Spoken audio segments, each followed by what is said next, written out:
Salut à tous, c'est Yas et j'espère que vous allez tous très bien. Donc aujourd'hui on se retrouve tout simplement pour le débrief du match Barça contre Cadiz, la deuxième journée de Liga tout simplement. Donc cette fois-ci ça fait plaisir. On se retrouve enfin avec un sourire, on gagne 2-0 ce match impressionnant. Donc voilà, je suis vraiment contente. Donc je vais vraiment faire ce débrief tranquille, etc. On va vraiment débriefer, etc. Déjà on va revenir sur la composition du début de match. Il me semble que c'était sur un 4-3-3, une composition comme celle-ci à peu près. Donc voilà, Ter Stegen dans les cages, Koundé à gauche, Christensen défenseur central. Et on a une petite surprise, on a eu De Jong défenseur central aussi parce qu'il y avait vraiment pas de défenseurs centraux, ni l'anglais, ni Marcos Alonso, ni Inigo Martinez. Donc il a décidé de mettre De Jong qui est assez polyvalent, qui franchement il a fait un très bon match. Il me semble qu'il a même fini homme du match. Donc voilà, en soi il s'est bien adapté, il a été très bon vraiment. Et Balde à gauche, les milieux centraux, on a eu Pedri, Oriol et Gavi. Aucune surprise, mis à part la titularisation de Gavi qui franchement au dernier match il a pas été titulaire. Sur ce match franchement il a été plutôt bon, ça va. Sur le côté droit on a eu droit à la première titularisation de l'histoire de Lamine Yamal. Donc voilà, il fait partie du plus jeune titulaire de l'histoire du Barça. Donc ça fait vraiment plaisir, il a fait une performance assez bonne. Donc voilà, ça a été plutôt bon, il a remplacé le rôle de Rafinha. Franchement ça m'a vraiment fait plaisir de voir Lamine Yamal titulaire pour le coup. Donc voilà, on Lewandowski en point parce qu'il n'y a vraiment pas le choix. Voilà, on n'a pas encore Joao Félix, on n'a pas encore Victor Roque et Gundogan encore une fois sur le côté gauche et ailier gauche. Xavi il a toujours pas compris la leçon qu'il fallait pas mettre un milieu ailier gauche et surtout compter sur un Abdé, sur un Ansu Fati qui était plus rapide, qui avait plus de percussions, etc.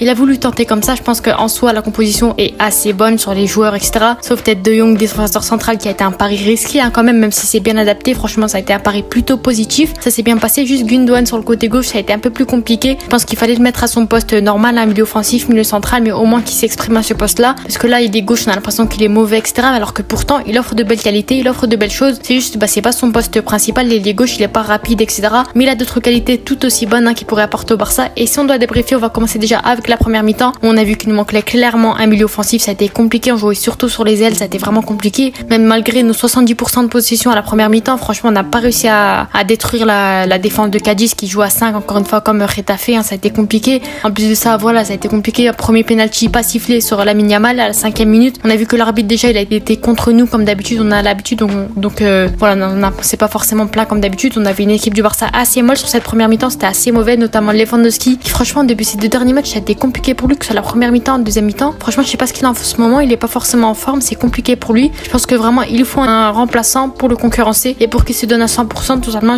vivement Victor Roque encore une fois ou Joao Félix pourquoi pas, pour lui mettre de la concurrence et pour qu'il se donne à 100% bien entendu. Donc voilà, on a eu un Lamine Yamal vraiment excellent sur le côté droit qui a vraiment été bon, percutant, il a offert de belles choses. Voilà, de l'autre côté, le côté gauche ça a été un peu plus compliqué avec Gundogan qui est rentré un peu plus sur le centre. Du coup sur le côté gauche ça a été assez faible, on a quasiment rien vu à part Balde de temps en temps. Donc voilà, on avait pas mal d'occasions ratées, on avait en face un très bon gardien, c'était limite le Neuer Prime en 2014, franchement exceptionnel. Je sais pas ce qu'ils ont les gardiens en ce moment, mais quand c'est contre nous ils sont vraiment exceptionnels, mais quand c'est contre une équipe ils sont vraiment pourris tout simplement. Voilà, on l'a clairement vu sur cette mi-temps qu'il nous manquait forcément un Ansu Fati ou un Abdé sur le côté gauche. On voyait que la vitesse elle manquait sur le côté gauche, il y avait quasiment rien, on jouait que sur le côté droit et pourquoi pas centre de temps en temps. Et heureusement qu'on avait Ter Stegen qui nous a sauvé de pas mal d'actions, franchement merci beaucoup, il nous a pas mal sauvé. Ter Stegen a vraiment été très bon, il a joué son rôle, franchement il n'y a rien à dire là-dessus. Et bien sûr si je dois évaluer mes tops et mes flops de cette mi-temps, Ter Stegen top, Lamine Yamal top et Pedri top, bien entendu tous les trois ont vraiment été bons, ils ont apporté pour le Barça, ils ont aidé le Barça, ils ont changé un petit peu la dynamique du match. Et flop bien sûr Lewandowski qui malheureusement était très mauvais, ratait pas mal d'actions, soit il diminuait le jeu, soit il perdait des ballons, c'est très compliqué pour lui, il rate pas mal de ballons, etc. Franchement là il y avait rien à dire là-dessus. Et Xavi flop aussi, franchement la tactique, la stratégie, on voit que les milieux ils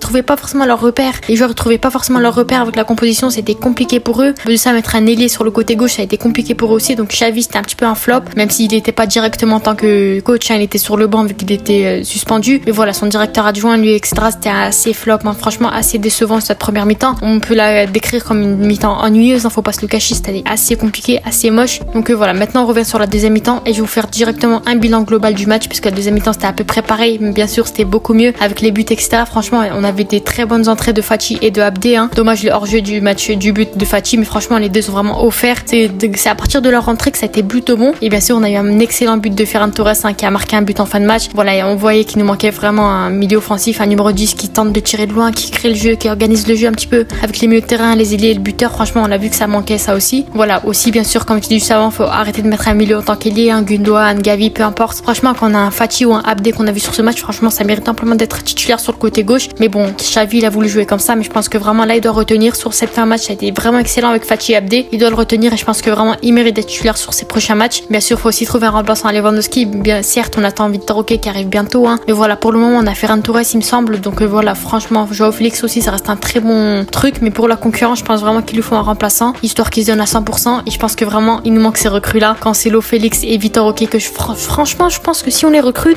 ce serait exceptionnel. On peut vraiment aller très loin, gagner la Liga, aller au minimum quart de finale de Ligue des Champions. Franchement, on peut vraiment faire de très belles choses. C'est des trucs comme ça, hein. Franchement, Cancelo, imaginez une connexion avec Rafinha ou Lamine Yamal, ou bien Balde, etc., avec Ansu Fati, etc. Franchement, je pense que vraiment, ça peut vraiment être énorme. Félix au milieu qui organise le jeu entre Lewandowski, les milieux de terrain et les ailiers. Franchement, ça peut vraiment être très bon. Et Vitor Roque en concurrence directe avec Lewandowski. Et je pense que c'est ces trois recrues qui manquent vraiment au Barça. Et bien sûr, on va revenir sur l'arbitrage. Il siffle 3-4 pénaltys qui sifflent pas, des mains dans la tête. Tout ce qui se passe, il siffle rien du tout. On est habitué, c'est ça le Barça, hein. Depuis 2 matchs, on se fait voler comme ça, on est habitué. Mais franchement, voilà. Certes, il y a pas mal de joueurs qui cherchaient des pénaltys. Peut-être pas forcément pénaltys, mais il y a 2 ou 3 pénaltys. Franchement, ils méritaient d'être sifflés. Mais bon, l'arbitre a fermé les yeux. Je sais pas ce qu'il a fait. Mais voilà, heureusement qu'offensivement, Cadix c'était pas bon du tout. On a vu qu'ils avaient 2-3 très bonnes contre-attaques où ils ont complètement raté devant Ter Stegen. Donc ils ont pas du tout cadré la cage. Franchement, ça m'a fait le plaisir sur le coup. Ils ont raté des tirs comme cela. Franchement, ça m'a fait plaisir. Et heureusement encore qu'ils ont raté. Hein, sinon, on serait peut-être ramassé 2 ou 3 euros. Et contre Cadiz, ce serait un petit peu la honte quand même. Voilà, après, faut pas se le cacher que ça a été quand même la honte parce que Girona, eux, ils ont mis 3-0 face à Getafe, l'adversaire qu'on a même pas réussi à marquer un seul but. Donc voilà, heureusement contre Cadiz, on a réussi à se rattraper. On a marqué 2 buts. C'est comme la saison dernière, le premier match, on a fait un match nul et après on a réussi à se lancer et on a fini par gagner la Liga. Mais là, ça fait plaisir. On revient un petit peu en avant sur le Real Madrid. On est un petit peu derrière parce que eux, ils ont gagné leurs 2 matchs. Nous, on a gagné qu'un seul match malheureusement, mais je pense qu'on peut largement revenir. On a gagné ce 2e match. Et je pense que le Barça peut prendre confiance et gagner les prochains matchs tout simplement. Et bien sûr, faut revenir sur la belle passe de Gundogan sur Pedri qui a vraiment été impressionnante. Pedri qui a vraiment été exceptionnel durant tout ce match aussi. Franchement,